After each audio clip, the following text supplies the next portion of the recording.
De Chambly-Beaudoir. Merci, Monsieur le Président.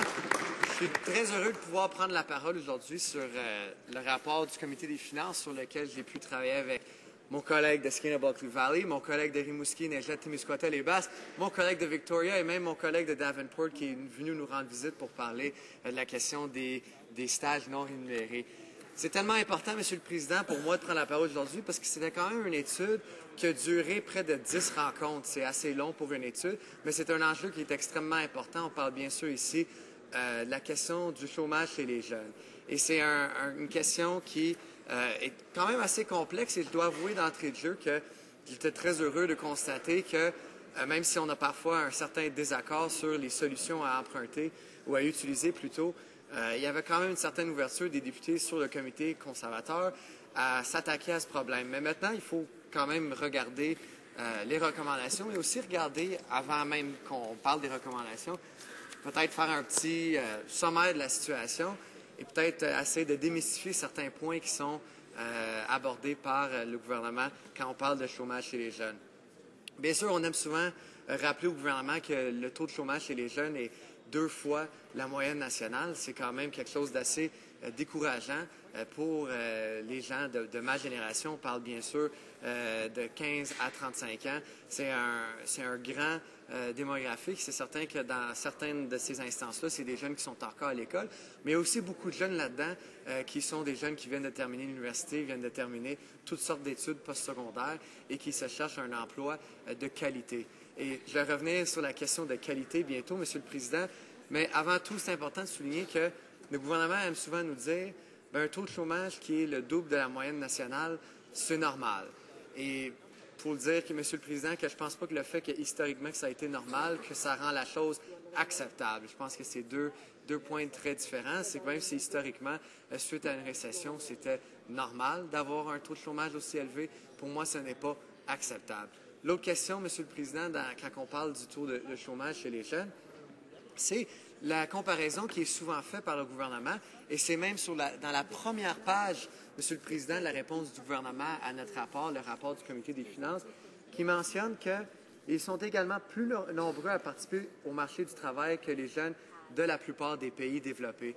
La question ici, Monsieur le Président, c'est quand on parle des pays développés, on oublie parfois de mentionner qu'on parle de pays comme l'Italie, comme la Grèce, des pays où le taux de chômage est encore plus élevé qu'ici. En Grèce, si je ne me trompe pas, le taux de chômage chez les jeunes est à 50 quelque chose d'assez hallucinant, mais qui est aussi pas un très bon point de comparaison avec respect envers les Grecs. C'est pas quelque chose auquel on devrait aspirer. Je pense que de dire que le bar est très bas ailleurs n'est pas une excuse pour le garder relativement bas ici, et je pense qu'il faut aspirer à plus, Monsieur le Président. The other question, Mr. Speaker, is when we talk about the quality of the jobs, and we look here, and I said I'd come back to that point, and it's something that's come up several times, and it came up in committee. It's this phenomenon called wage scarring, and there's one Conservative member on the committee that even disputed the use of the term wage scarring. I suppose it was because it was a union witness that brought it up, so maybe we can look at other folks who've talked about wage scarring in the recent weeks, and one of those is the Governor of the Bank of Canada, who talked about wage scarring recently. Now, notwithstanding the fact that his comments in terms of young people taking volunteer work, which is, of course, important. If I'm here in this House, Mr. Speaker, it's in large part due to some volunteer work that I did in my youth that got me involved in my community. But I think the disrespect, the question of encouraging young people to take unpaid internships and to look at to volunteer work for their experience is something that's problematic, and I'll explain why, Mr. Speaker, because he made a link with the question of wage scarring. And the question of wage scarring is something that was brought up a couple of years ago in a TD Bank report, where the TD Bank said that wage scarring would have a long-term impact on young people and their future job prospects. So a young person who someone in their 20s who just finished their post-secondary education and is working a job for which they are overqualified might seem like something that will only be temporary. But the problem then, Mr. Speaker, is that that's something that they're going to feel the effects of for the rest of their lives and later on into adulthood, where it becomes difficult to translate that work experience into a quality job. And that's something that the government fails to mention all too often. Et Monsieur le Président, quand on parle de la question de la qualité des emplois, c'est intéressant parce que tout ce phénomène-là a été illustré pendant qu'on était en comité. La journée d'une des séances, il y a eu un rapport de Statistique Canada qui est sorti pour dire qu'il y a eu des augmentations très importantes, voire même historiques, dans les dernières années, dans la dernière année seulement, en 2013, de jeunes qui sont éduqués, qui ont une éducation postsecondaire à toutes sortes de niveaux, que ce soit universitaire, que ce soit un programme de 3 ans au cégep, ou les trade schools, les community colleges qu'on voit dans d'autres provinces, si on sort l'exemple québécois. C'est des jeunes qui sont dans des emplois pour lesquels ils sont surqualifiés. Alors, encore une fois, on voit ce phénomène qui est de plus en plus répandu, et de parler uniquement du taux de chômage et de faire des comparaisons douteuses avec des pays où la situation n'est pas très encourageante.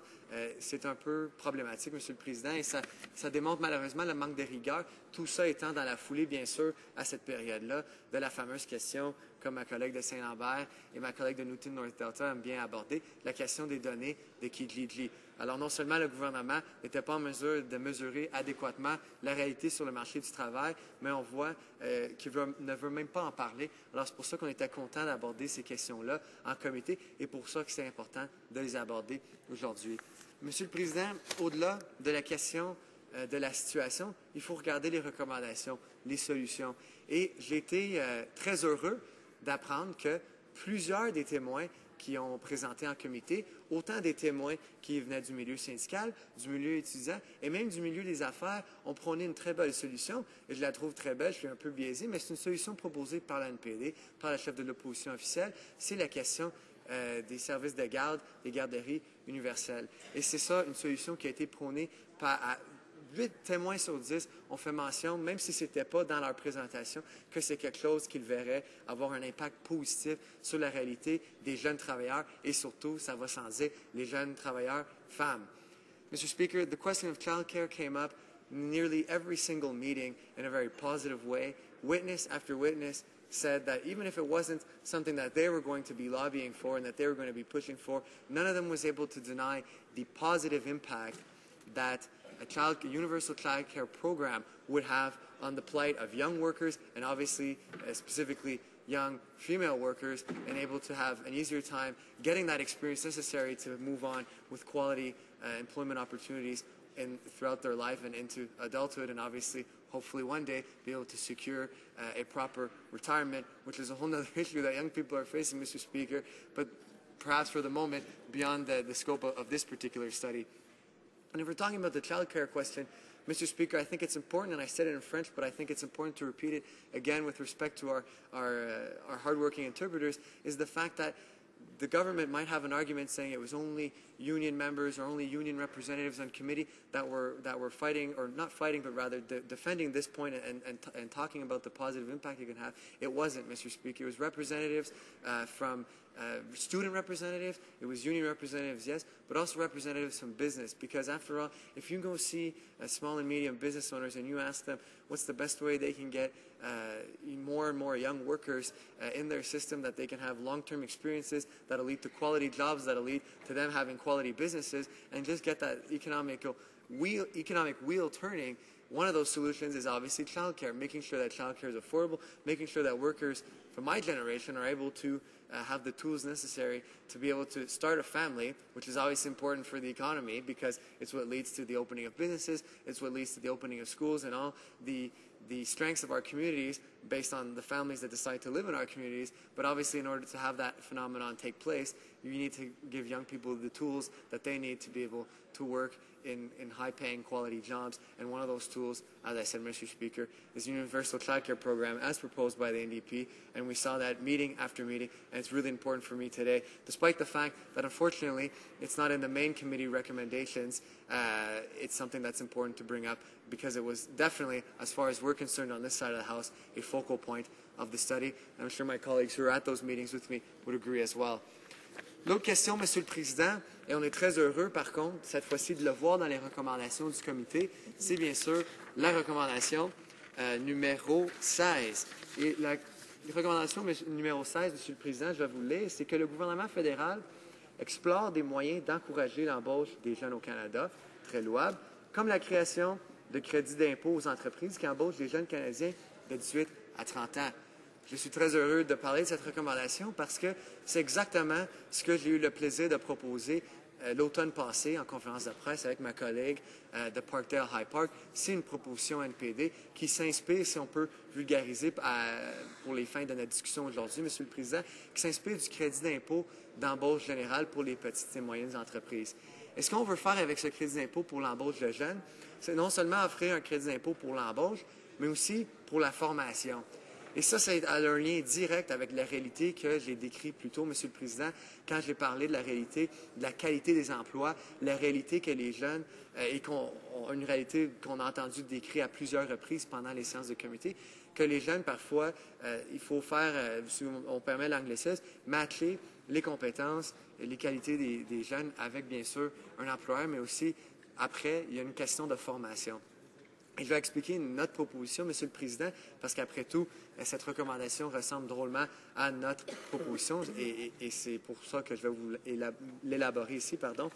C'est pas une question de remplacer les travailleurs qui ont de l'ancienneté, c'est pas une question de permettre à un McDonald's, par exemple, sans les critiquer un McDo, bien sûr, mais ce n'est pas une question de leur permettre de renvoyer quelqu'un qui a travaillé là pendant 30 ans pour embaucher un jeune dans ce qu'on aime bien appeler le cheap labor. Et c'est ce qu'on dit, Monsieur le Président, dans notre proposition pour un crédit d'impôt d'embauche des jeunes dans les petites et moyennes entreprises. C'est surtout une question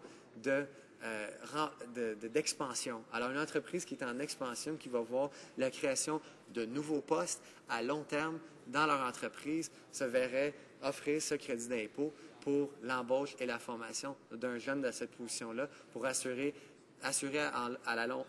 pour le long terme, un employé qui sera là longtemps, il est jeune après tout, bien formé et qui va donner à la communauté un jeune qui va avoir un emploi de qualité, bien payé. C'est très important, bien sûr. On aimerait aussi que ce crédit d'impôt soit doublé dans les régions du pays où le chômage chez les jeunes et le chômage même général est extrêmement élevé par rapport à la moyenne nationale. Je pense que c'est une belle façon de favoriser l'emploi chez les jeunes parce qu'après tout, bien sûr, si le chômage chez les jeunes est le double de la moyenne nationale, c'est évidemment, ça va de soi on sait que c'est encore plus élevé, bien sûr, dans les régions où la moyenne nationale est plus élevée, où la moyenne, est plus élevée que la moyenne nationale. On pense, par exemple, aux provinces dans le Canada atlantique, notamment, où il y a des problèmes de chômage importants. The other recommendation I'd like to speak about, Mr. Speaker, is recommendation number 9, which discusses this whole question of unpaid internships. And we had the pleasure of having my colleague, the member from Davenport, join us for those meetings, which I thought was important because he's been a great ally with some of the folks who've had the courage to take their stories to the media and talk about the way that they were treated and some of the high-profile cases we've seen in the last couple of years, particularly with regards to, in even one case, tragically, a death due to the fact that we don't have the proper measures in place with regards to how the Canadian Labour Code applies and how young workers in positions of unpaid internships are treated. And we had several witnesses, of course the witnesses who were in committee to speak to this particular issue, of course it goes without saying, support the bill that my colleague from Rivière-des-Mille has proposed, seconded of course by the same member from Davenport, which seeks to not only improve protection for unpaid interns, but also to move away from this model and create more and more proper opportunities as opposed to having simply coffee and photocopy runners in companies that are under federal jurisdiction, telecommunications companies, banks, etc.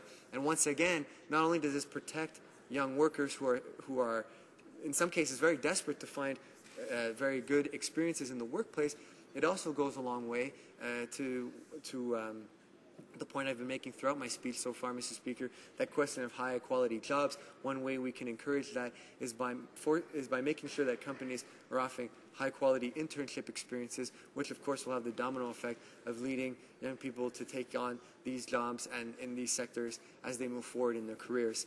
And, Mr. Speaker, I think it's important to mention that when it comes to unpaid internships, if you read the government response to this committee report, one of the points that was mentioned, it was very light on concrete action. It obviously said that they would continue to monitor the situation. It sort of left this wishy-washy element of the Canadian Labour Code that says that employers are obliged to discuss with employees the risks of their jobs without mentioning how they actually are treated in their jobs. And also talks about working with, continuing to consult with provincial and territorial authorities. And I'm concerned about that particular line, Mr. Speaker, because, of course, we don't want to see this as a situation where we're passing the buck. I think that, as with our proposal to speak to another NDP proposal for the federal minimum wage, I think unpaid internships is a great example of where we can show federal leadership on an issue, where we can, by adopting the bill that my colleague from Rivière-des-Mille has proposed, we can, by adopting that bill, set the example, not only protect unpaid interns who are working in companies under federal jurisdiction, but also show the lead for a lot of provinces. Unfortunately, up until this point, or I shouldn't say unfortunately, because we're pleased to see this action, but from what we've seen so far, it's definitely been provinces that have taken the lead where they're in their jurisdiction. But of course, as in all issues that affect our country, of course, a lot of times we require both actors to take care of where they are what is under their jurisdiction. That's something that we hope we'll see happen. There's been some pretty tragic examples, Mr. Speaker. I, of course, spoke of the death that happened after one individual, and like I said, my colleague from Davenport has been a leader on this issue. I know that the witnesses in committee were very happy to see him there and congratulated him on the work that he's done. Mr. Speaker, of course, we definitely hope that the government, given the recommendation from the Finance Committee on this particular measure, or rather on this particular need to properly support internships in our country, I hope that we will see them support my colleague's bill from Rivière-des-Mille. It's something that's very important for young people now, but also in the future, Mr. Speaker. J'aimerais retourner, Monsieur le Président, aussi à quelques autres points qui ont été abordés pendant, bien sûr, le comité. Ces deux recommandations-là sont, pour moi, les plus importantes parce que nous avons au NPD des propositions concrètes afin de les adresser. Un crédit d'impôt pour l'embauche chez les jeunes, qui n'est qu'un début, c'est qu'une première proposition qui aiderait à créer l'emploi de qualité chez les jeunes. Et aussi, bien sûr, le projet de loi de ma collègue de Rivière-des-Mille concernant les stages non rémunérés. C'est deux mesures concrètes, deux mesures qui viennent chercher directement des recommandations dans ce rapport. Donc, on souhaite, bien sûr, voir le gouvernement nous appuyer dans nos démarches, étant donné que c'est après tout le Comité des finances qui les recommande. Mais en même temps, Monsieur le Président, il y a quelques autres des recommandations qui sont peut-être, qui ressortent moins aux yeux, mais qui sont importantes à discuter, dont une qui parle, bien sûr, de la question de la mobilité de la formation entre différentes provinces. Le gouvernement a annoncé son intention de faciliter le déplacement plutôt des travailleurs. On a parlé en comité à plusieurs reprises du fait qu'on ne veut pas que ce déplacement-là nuise trop à nos régions, mais effectivement, il faut aussi comprendre et accepter les réalités du marché du travail. Malheureusement, la recommandation telle que formulée ne mentionne pas l'importance d'avoir une étroite collaboration avec les provinces et les territoires. Je pense que c'est extrêmement important parce que quand on regarde la question de la formation de la main-d'œuvre, il faut continuer dans la direction de la collaboration étroite entre le gouvernement fédéral et les provinces. Et la raison que je le mentionne, et les territoires, bien sûr. La raison que je le mentionne, Monsieur le Président, c'est parce que, autant qu'on a entendu des intentions de bonne volonté et de la part des ministres concernés et de la part des députés conservateurs en comité, à travers leurs questions qu'ils ont posées aux témoins. Je pense que malheureusement, le bilan du gouvernement en ce qui concerne la collaboration avec le travail de la Fédération n'a pas toujours été des plus louables et c'est important que si on parle ici d'une question de formation de main-d'œuvre, continue parce qu'évidemment, il y a des ententes qui ont déjà été signées, mais il y a encore du travail à faire que le gouvernement compte faire. Je pense que c'est important qu'il respecte la volonté des différentes juridictions. C'est quelque chose qui est essentiel en ce qui concerne le leadership du fédéral. Alors, je vois que mon temps s'écoule, Monsieur le Président. Alors, encore une fois, je tiens à réitérer l'importance d'écouter le Comité des finances, d'entendre les recommandations en ce qui concerne mieux encadrer les stages pour les jeunes et aussi la question du crédit d'impôt d'embauche pour les jeunes, pour les entreprises qui embauchent les jeunes. C'est des questions extrêmement importantes parce qu'après tout, le gouvernement peut se vanter pour son bilan de régler le chômage chez les jeunes. Ce n'est pas réglé. C'est inadmissible pour moi que ça soit le double de la moyenne nationale. Il faut aussi que les emplois qu'on crée ne soient pas des emplois n'importe quoi. Il faut avoir des emplois de qualité. C'est notre avenir, c'est ma génération qui en dépend. Merci, Monsieur le Président. Questions and comments, the honourable member for Winnipeg North. Mr. Speaker, and I appreciate the comments made by the member, and I think it's important that we note that this particular committee, in looking at the study that we have before us, actually met from March 6 to March 8 of 2014. It had 7 hearings in relation to the study. 38 groups or individuals made presentations to the committee, and an additional 26 written briefs were provided. As a result of the committee's work, Mr. Speaker, we have before us in this committee, and the member made reference in his comments to a couple of the recommendations. In total, there is 23 recommendations that have been brought forward. Would the member not agree that in many of these recommendations, not only is it important that we act on them where we can, but also that there could be a need to see committees and emphasize the importance of the good work that committees can do if they're prepared to get down to business and work. L'honorable député de Chambly-Bourdois. Well, Mr. Speaker, I appreciate my colleague's question, and yes, we do have plenty of recommendations here, and several of them, in fact, which is why, as the NDP critic for youth, I felt so important to talk about the committee's fantastic work today here in the House and the reason for this concurrence motion. And I think it's also important to return, as I said several times in my remarks, to recommendation number 9 and number 16, which deal directly with NDP proposals, both for a tax credit for youth hirings by businesses in Canada, and also the question of unpaid internships, which came up several times during the different committee meetings. And at the end of the day, Mr. Speaker, I think the length of the government's response, the amount of recommendations that we have in the report, and the length of the report itself, and even the number of hearings that were held are all proof of how seriously all parliamentarians take this issue. Now, I hope that the government will follow the Finance Committee's lead and follow our lead and continue to take this issue seriously. Unfortunately, from the government's response, we see a lot of proof that they seem to be falling back on a lot of these talking points of saying how good we are compared to some other countries in the developed world. And unfortunately, when you look at some of the comparatives, it's not always very comparisons that I think are acceptable for Canada. I think we need to have the highest possible standard for ourselves, and looking to countries like Greece, where there's a 50% youth unemployment rate. I think when the bar is that low, it's not very hard to jump over it, and I think that we owe it to ourselves to hold the bar that much higher. It's what we did in committee. It's what we will continue to do in our proposals. Questions and comments? The honourable member for Burnaby New Westminster.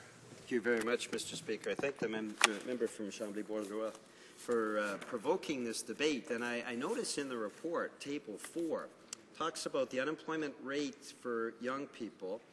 Starting off, the first side of the table, Mr. Speaker, is what it was when the Conservatives came to power. And then we see, as the member mentioned, what it is now, a staggering increase in unemployment among young people.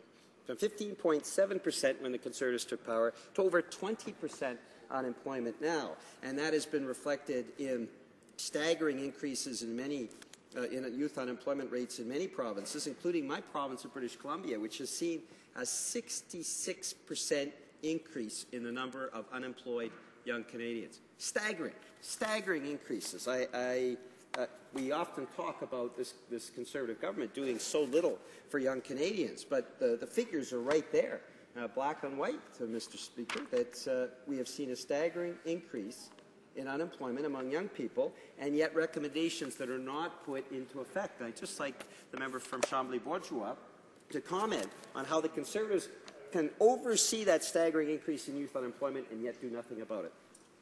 L'honorable député de Chambly-Bourdois. Bien, merci, Monsieur le Président, puis je remercie mon collègue pour sa question. Effectivement, ce qui est d'autant plus troublant, c'est que Statistique Canada nous a expliqué pendant leur présentation que, bon, à la fin d'une récession, c'est normal que le taux de chômage soit plus élevé chez les jeunes. Par contre, moi, je trouve pas ça normal. Je trouve que ce n'est pas...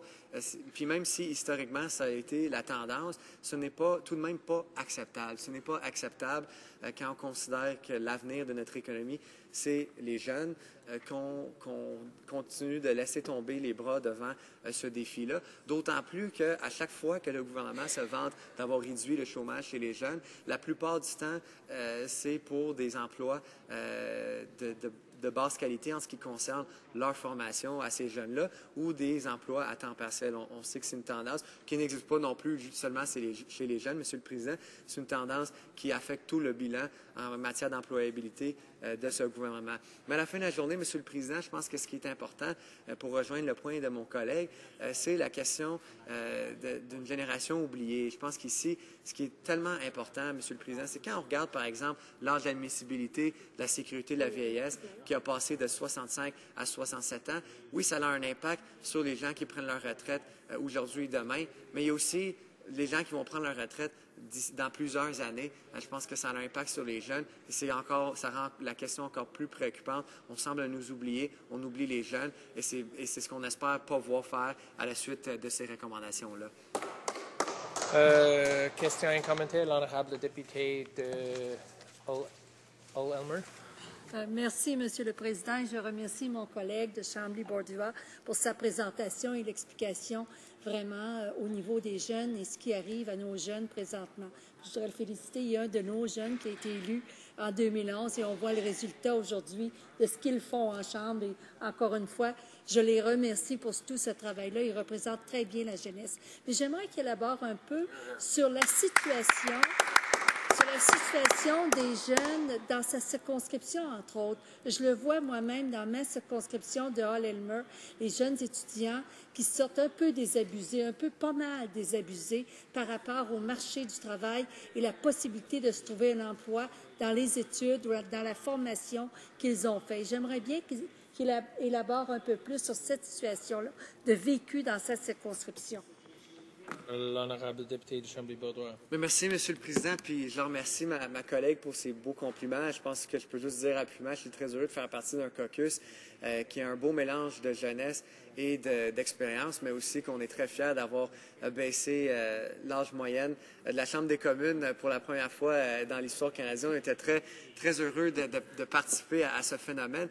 Mais, Monsieur le Président, elle amène un très bon point quand elle parle de la question des jeunes désabusés. C'est tellement important, Monsieur le Président, et j'ai profité d'une visite à un de mes carrefours de jeunesse emploi dans ma circonscription la semaine passée, pendant la semaine de comté, pour justement discuter de cette réalité-là avec eux. Et une des questions qu'ils ont abordées, c'est la question de jeunes qui ne cherchent même plus d'emploi. Alors, quand on parle de la question de mesurer le chômage chez les jeunes, plusieurs témoins pendant notre étude au Comité des finances ont mentionné le fait qu'un jeune qui ne cherche plus activement de l'emploi parce qu'il est tellement, comme ma collègue a si bien dit, le mot est parfait, désabusé de la situation actuelle, ne sera pas compté dans les statistiques. Alors, à quelque part, on aime bien les statistiques, on aime bien les chiffres, mais il y a aussi une réalité en arrière des chiffres. Et ça fait partie de cette réalité-là. Et quand j'ai parlé dans la réponse précédente, Monsieur le Président, de la question de la génération oubliée, ça fait partie de la question. C'est pour ça, à la fin de la journée, que je suis heureux de pouvoir être une voix pour la jeunesse au Parlement. Mais il faut faire plus que ça. Il faut agir. Je pense qu'on a des bonnes recommandations devant nous. J'en ai parlé de deux particulièrement qui touchent des mesures concrètes proposées par la NPD. On aimerait bien voir le gouvernement nous appuyer là-dedans. Je pense que ça allait loin pour lancer un bon message aux jeunes, qu'on ne les a pas oubliés et qu'on respecte la réalité qu'à la fin de la journée, c'est nous qui allons mener l'économie de l'avenir ici au Canada. Reprise du débat,